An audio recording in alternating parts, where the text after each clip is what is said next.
Hey everyone, it's Mark Ferguson with Invest for More, and welcome to another one of my real estate investing videos. Today I'm going to talk about my first rental property, how I bought it almost 7.5 years ago now, how it's done over the years, what it was like buying that property, what made me want to invest in rentals, and some other good stuff along the way. So before we get started, of course, make sure you check out investformore.com with lots of information on my rentals, my flips. I've got a weekly podcast. All kinds of great stuff on there. So I own 20 rental properties right now. I've sold a couple over the years. Ended up buying 16 between the end of 2010 and kind of the middle of 2015. Then I took about 1.5 years off. Then I bought more commercial properties. So I've had quite a bit of experience with rental properties over the years. And it was not easy for me to buy my first rental, mentally or financially. And it took me a long time to buy that rental from the time I wanted to buy it, and even longer from the time that I was actually involved in real estate. So I first got my real estate license, I think it was 2002, but I've been working with my dad for a little bit before that in real estate. I graduated from the University of Colorado in 2001 with a business finance degree, was kind of looking for that perfect job that paid me a lot of money. It didn't exist, so I said, I'll just work part-time for my dad in real estate while I figure out what I really want to do. And part-time became full-time. I liked the agent side, but I really liked the investing side. And my dad would flip a couple houses a year. So I got involved in the flipping, got my real estate license, and started to build my career. The first few years of my career, I did okay, not amazing. I wasn't an amazing agent. I didn't like calling people all the time, talking to people all the time. I really liked flipping houses and doing that side of it, but we're only doing a couple a year, and I was partners with my dad, so I wasn't making a ton of money at that either. Along the way, I kind of always had the idea of buying rentals, but I never looked into it, really in-depthly. And surprisingly enough, being in the real estate industry, there are a ton of people who discourage you from buying rentals. There's some crazy statistic like 60% of real estate agents don't even own their own home, and much fewer than that actually own rental properties. And when you tell people you're buying rentals, it's like this automatic, oh, what are you doing? You're making a huge mistake. You're going to lose all this money. And I heard that from people who had bought rentals and people who had not bought rentals. Now, I wanted to listen to people who bought rentals and try and figure out why they thought it was a bad investment. And what I found was when I was really starting to buy rentals was kind of during the housing crash, the housing market downturn.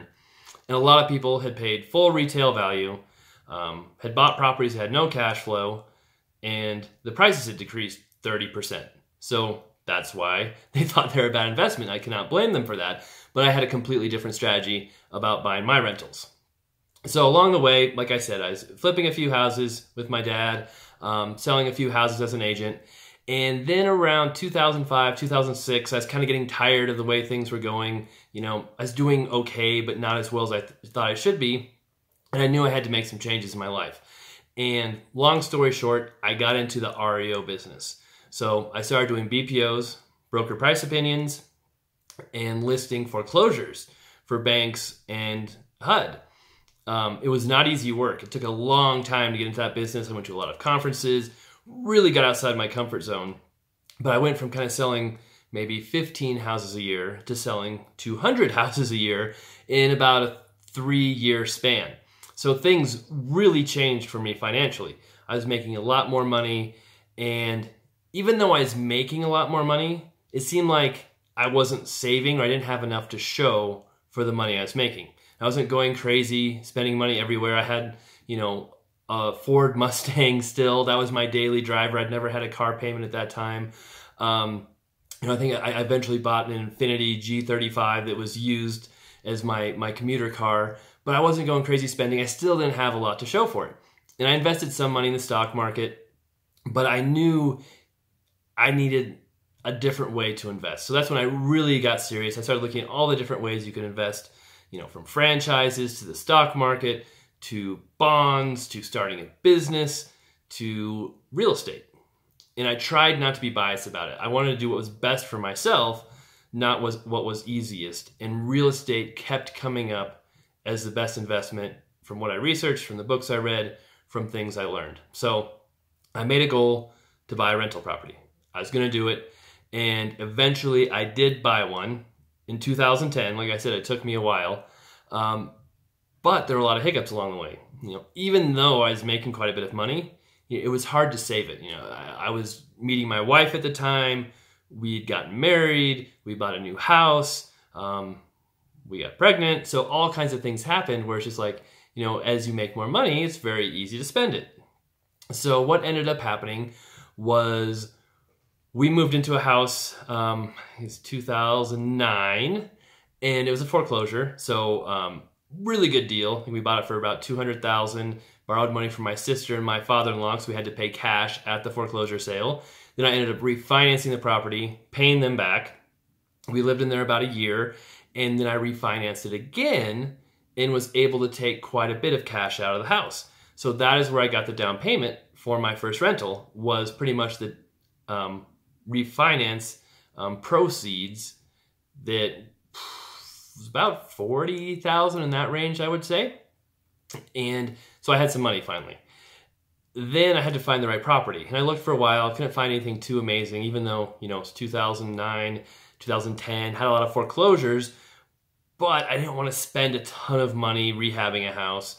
I wanted something that was newer for my first rental. Eventually one came up. There's a 3-bedroom, 2-bath. I think it was built in 2004-ish, 2005, in that range. Had a 2-car garage, and it needed very little work, just a couple $1,000s in work to be able to rent it. It was for sale for I think $99,900, something like that, and it was an estate sale. So I finally found this property.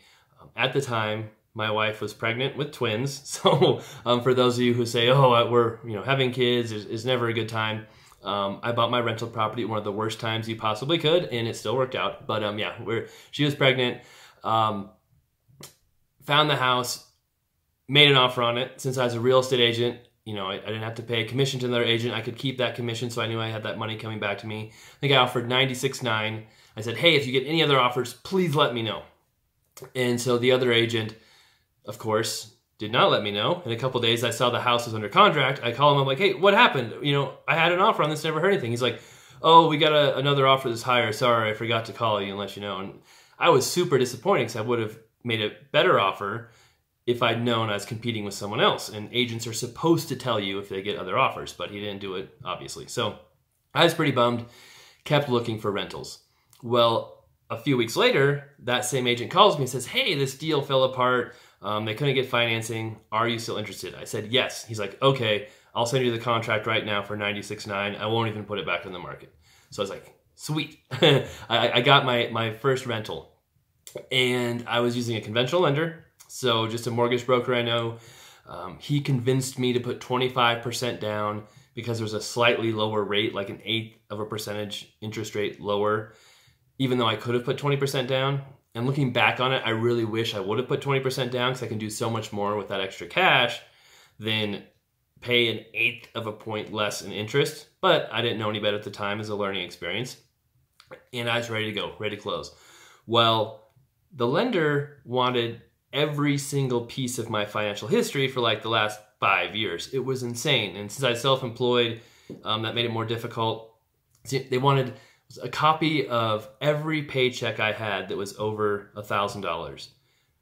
I'm a real estate agent. I'm making a lot of commission checks. I had like 100 of those. So I had to just come up with an insane amount of paperwork for them. We ended up delaying closing 2 different times before we got final approval. But we did finally close on the house, and I bought it in December of 2010. Once I bought it, like I said, I put 25% down. Had some contractors I know, they went in, painted a little bit. I think we might have replaced some appliances, but literally spent like $2,500 and put it up for rent. I put it up for rent for $1,050 a month, and we rented it right away, and I had my first rental property. It was an amazing feeling. I used to brag at the time I was making $500 a month on this rental, but I wasn't really accounting for maintenance and vacancies because I thought, oh, it's a pretty decent house, there's not going to be any vacancies, there's not going to be any maintenance because we just fixed it up, but there will always be maintenance and vacancies, so I learned After that, you have to account for some maintenance and vacancies. So really, I was probably making, $400 a month with this rental, which was great. I knew I got a great deal on it. The house was probably worth $125,000 to $130,000 at least, after just making those few minor repairs to it. So I built in equity, and it was just a really cool feeling. Eventually, I went on to buy, 2 more properties in 2011. So kind of just saving up my money. It was really a good motivator to save my money for rentals. And then I think I bought 3 more in 2012. 2013, I think I bought 5. And I don't know the exact numbers on the rest, but I ended up buying 16 from 2010 to 2015. And those properties did absolutely fantastic for me. Total, they're bringing in like $8,000 a month of income after expenses. Had a lot of equity built into them because every single rental I bought below market value. A lot of them I made repairs on, which increased value even more. And they had great rent to value ratios. So I stopped buying in 2015 because our prices got so crazy in Colorado. I bought that house, 3-bedroom, 2-bath, newer house for $96,900 in 2010. That house is now worth, in 2018, almost $300,000. It's crazy. The rentals I was buying for $100,000 to $120,000 are now worth $270,000 to $290,000, in that range. I did really good buying those rentals, but I wish I would have bought a whole lot more of them. But when prices got up so high, I couldn't cash flow anymore because rents did not increase with the prices. So, that rental I have, the first one I bought, it rents now for $1,500 a month. So rents went up 50%, but prices almost tripled. So I'm still not, if I was to buy it brand new for that, $300,000, whatever it is, even if I got an amazing deal and bought it for $250,000, it wouldn't cash flow. I'd probably be losing money on it every month. I don't want to do that with my rentals. So that's why I stopped buying and took a year and a half off. Then I discovered commercial properties in my area. So I ended up buying a commercial property for about $100,000, rented it for $1,500 a month. I bought another one for $110,000, rented it for $1,500 a month. Ended up buying a bigger commercial property for $292,000. We put about $50,000 to $70,000 of work into it, and it's rented for $4,500 a month. Plus, it's got an unfinished basement, which we could expand into later on if we wanted to add more units. And then I bought the really big commercial property this year, 68,000 square feet. Bought that for $2.1 million. Had a partner who helped me out, but it's just us two together. And it rents for about $23,000 a month now. And that's just a fantastic investment. So I still love single family rentals. I think they're an amazing investment, but they just don't work in my market anymore. And I had to make the decision of, do I go to another market? Do I go to Florida? Do I go to Milwaukee? Do I go, Baltimore, Iowa, who knows, and invest in a market I don't know, where I can't use my real estate license? Or do I find a different way to invest where I'm at, which is what I did with commercial? So there are opportunities for rental properties in most markets. If there are absolutely no opportunities for rentals in your market, you can invest in rentals in other markets, but again, it's not easy. Nothing worthwhile usually is easy, but you can do it. And for a lot of people who think, oh man, it takes so long to save money. If I just buy one rental, it's going to take so long to build a portfolio. It's just not worth the time. Let me tell you, time goes by really fast. So I bought my first rental in 2010. It doesn't really seem that long ago now. And yes, it took me a while. I bought one that first year. I bought 2 the next year. But things go quicker and quicker as you learn more, as you figure out what strategies you want to use. You figure out better ways to buy properties. And it kind of snowballs where you get some momentum. And it takes time, yes, but time goes very quickly. So it's not something to worry about where you have to have something, instant gratification. It's not going to happen. So just get started, just do it, and I think you'll be pretty happy you did. That's what I did, even though it took me a while to get going. Once I bought one, that kind of got me over the hump, really encouraged me, and let me know, hey, this is a good investment. Because even though it looked good on paper, I knew it was the right thing to do, it's still scary before you do it. Like, man, am I really making the right decision? Is this really a good idea? But it turned out to be a great idea, a fantastic investment. Even if our market hadn't gone crazy, rentals are still a great avenue for passive income, a cash flow that comes in every month, and a great way to retire. So like I said, that property now is worth close to $300,000, maybe just under it. Rents for almost $1,500 a month, and we've had to do almost no work to it over the 7.5 years I've owned it. I think we had to paint a little bit. We put in an air conditioner 1 year, did a little bit of landscaping another year, but it's been an amazing rental. So I know some of you see my horror stories of rental properties have been trashed by tenants and think that's how it always is. It's just a nightmare. That's a very small percentage of my rentals that get trashed, that get messed up. I think I figured out 6% of the time my rentals have some kind of issue. 94% of the time, they're going great. So that's a pretty good statistic to have. And my first rental has been one of the more amazing properties I've had. Made me a lot of money in cash flow and equity and tax advantages.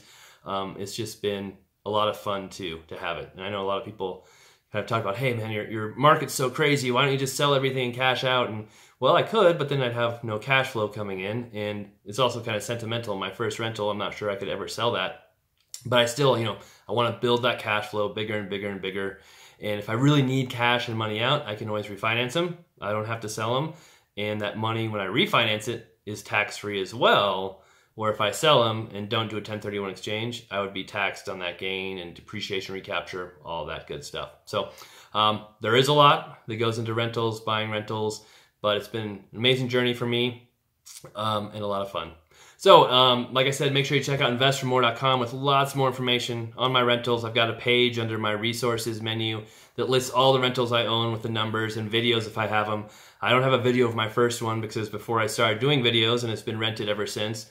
So maybe one day if it goes vacant, I'll try and remember to get out there and do a video of it. But I do have a couple pictures of it. And on my site too, I've got my book, Build a Rental Empire, a rental property empire, that goes through my strategies for rentals, how to find them, how to buy them, how to finance them, how to repair them, all of that great stuff. So make sure you check out that if you're interested in rentals. And have any questions or comments, please leave them below. I'm happy to answer anything I can, and I hope you enjoyed the video. All right, we'll have another one soon, and hope everyone enjoys their week.